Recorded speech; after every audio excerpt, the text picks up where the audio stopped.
Picture this. It's September 30th, 2025, and OpenAI just dropped something that has the entire tech world freaking out. Not another chatbot upgrade, not another incremental improvement, but something that fundamentally changes how we think about AI-generated video. They called it their GPT-3.5 moment for video. And if you know anything about the history of AI, you know that's a big statement. Because GPT-3.5 was the breakthrough that took ChatGPT from a research curiosity to a worldwide phenomenon. But here's where it gets wild. OpenAI didn't just release a new video model, they launched an entire social media app to go with it. Yeah, you heard that right. OpenAI, the company behind ChatGPT, is now competing with TikTok. And the craziest part? This app lets you insert yourself into AI-generated videos with a feature called Cameos. So, buckle up, because we're about to dive deep into Sora 2, the technology that's making competitors nervous, sparking ethical debates, and potentially reshaping the entire landscape of video creation. Let's talk about what makes Sora 2 fundamentally different from every AI video generator that came before it. See, here's the problem with previous AI video models. They were what OpenAI calls over-optimistic.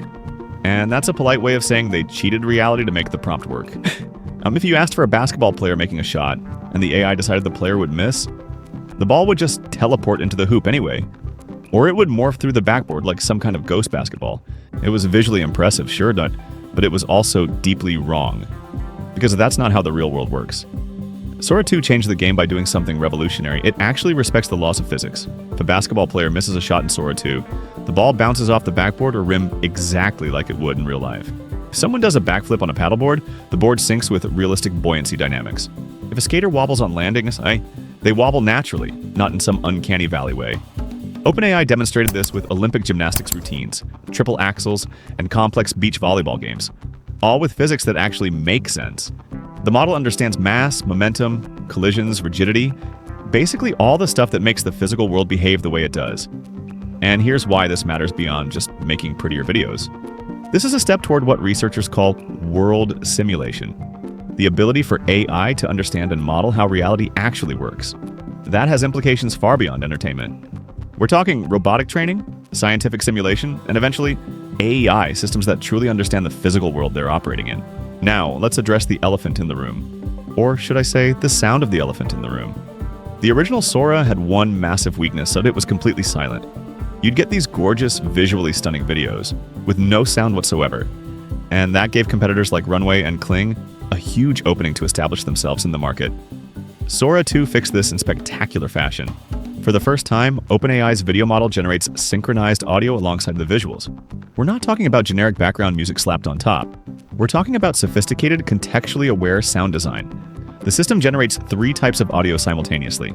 First, there's dialogue and speech, and get this, the lip movements actually sync with the words being spoken. Then there are sound effects that match physical actions in the scene. A basketball bouncing, footsteps on different surfaces, water splashing, all generated to match what's happening visually. And finally, there are environmental soundscapes, the ambient noise that makes a scene feel real. What makes this particularly impressive is the timing. The audio doesn't just exist alongside the video. It's synchronized frame by frame. When someone lands a jump, the impact sound hits at the exact right moment. When dialogue happens, the mouth movements and the audio are perfectly aligned. This integration eliminates one of the biggest bottlenecks in AI video creation, the need for separate audio post-processing. Now creators can generate fully cohesive video-audio content in one workflow. From a technical standpoint, this is massive. It means Sora 2 understands the relationship between visual elements and their corresponding sounds, which is another step toward that world simulation capability I mentioned earlier. All right, now we need to talk about the feature that has everyone arguing. And I mean everyone. It's called Cameos, and it lets you insert yourself into AI-generated videos. Not as a cartoon avatar, not as some generic character, but as you with your actual face and voice, placed into any scene the AI can create. Here's how it works. You record a one-time video and audio verification clip in the Sora app. The AI analyzes your appearance and voice. Then you, or your friends, if you give them permission, can drop your likeness into any AI-generated scenario. On the moon, in historical settings, in fantasy worlds, literally anywhere. OpenAI thinks this is the killer feature that makes Sora 2 special. They literally said, "We think a social app built around this Cameos feature is the best way to experience the magic of Sora 2. But critics, oh boy, the critics are not happy. Because let's be real, this is deepfake technology, packaged in a user-friendly app, available to millions of people. The potential for misuse is enormous. Identity theft, cyberbullying, revenge porn, political manipulation. All the nightmare scenarios that keep AI ethicists up at night. OpenAI has built-in safeguards, to their credit. Users maintain complete control over their likeness. Only you decide who can use your Cameo, and you can revoke access or delete any video containing your face at any time. You get notifications when someone uses your Cameo, and you can view all videos that include you, even drafts. For teenagers, there are additional protections. Stricter Cameo permissions, daily generation limits, and parental controls through ChatGPT. OpenAI also claims they're scaling up human moderation teams to catch bullying and abuse. But here's the uncomfortable question nobody can answer yet. Will these safeguards actually work at scale? Because once this technology is out there, once millions of people have access to high-quality deepfake generation, can you really put that genie back in the bottle? So OpenAI made a bold decision that honestly shocked a lot of people in the tech industry. They built an entire social media platform. Not just a tool for generating videos, but a full TikTok-style app with feeds, remixing, social sharing, and algorithmic recommendations. It's called Sora, same name as the model, and it launched exclusively on iOS in the US and Canada. Now, you might be thinking, wait, doesn't OpenAI make AI models? Why are they suddenly competing with TikTok? And that's exactly what a lot of people are asking. But OpenAI has a specific philosophy behind this app that's actually quite different from typical social media. They claim they're not optimizing for endless scrolling and maximum engagement. Instead, the app focuses on creation over consumption. The feed uses what they call steerable ranking, a natural language recommendation system. Instead of just passively scrolling, you can tell the algorithm what you want to see. Show me creative sports videos, or focus on cinematic clips. The app periodically checks in on your well-being, asking if the content is making you feel positive.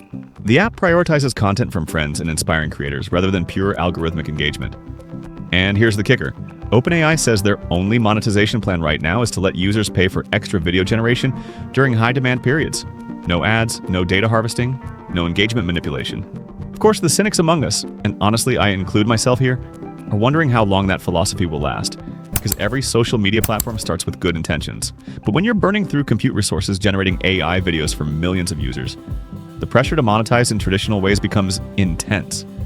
The app uses an invite system. Each user can admit 4 friends, which is part of OpenAI's gradual rollout strategy. ChatGPT Pro subscribers get priority access to the higher quality Sora 2 Pro model. An Android version is in development, and an API for developers is coming soon. OpenAI has implemented what they call comprehensive safety features.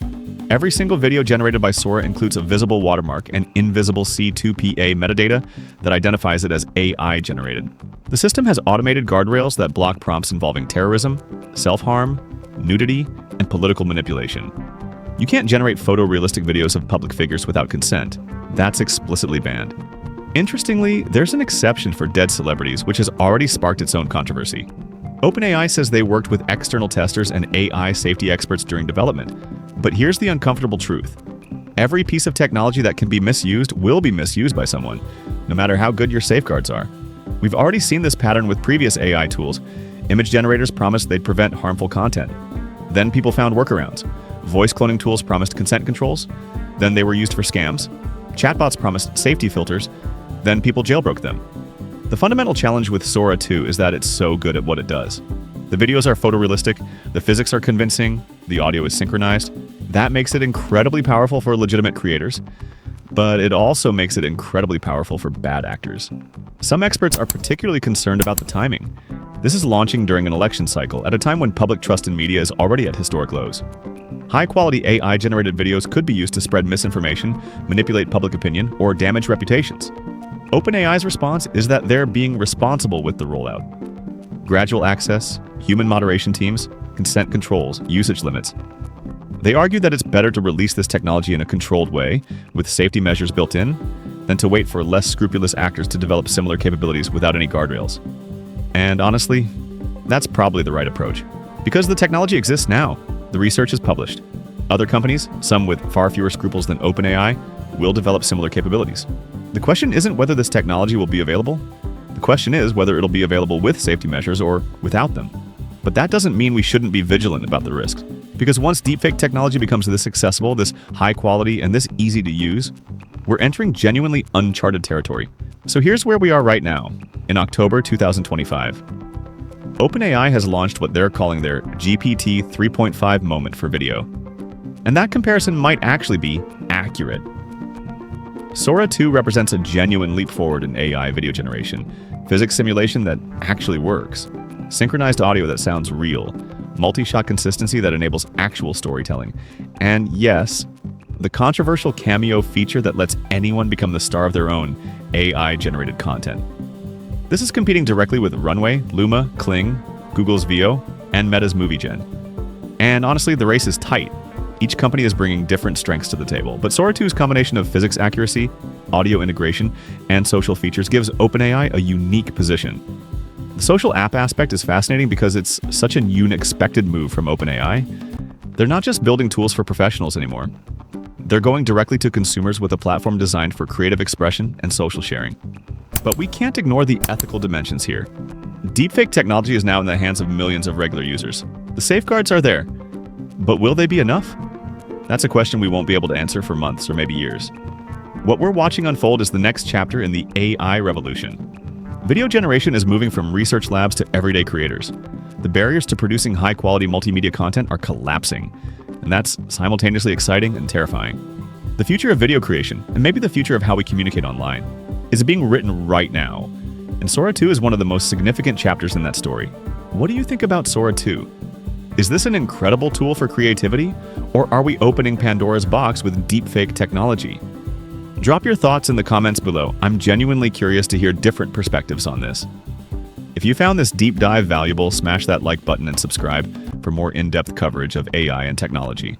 We're living through one of the most transformative periods in human history, and I want to help you understand what's really happening behind the headlines. And if you're interested in trying Sora 2 yourself, keep in mind it's currently invite-only on iOS in the US and Canada, with gradual expansion planned. ChatGPT Pro subscribers get priority access to the higher quality Pro model. Thanks for watching, and I'll see you in the next one.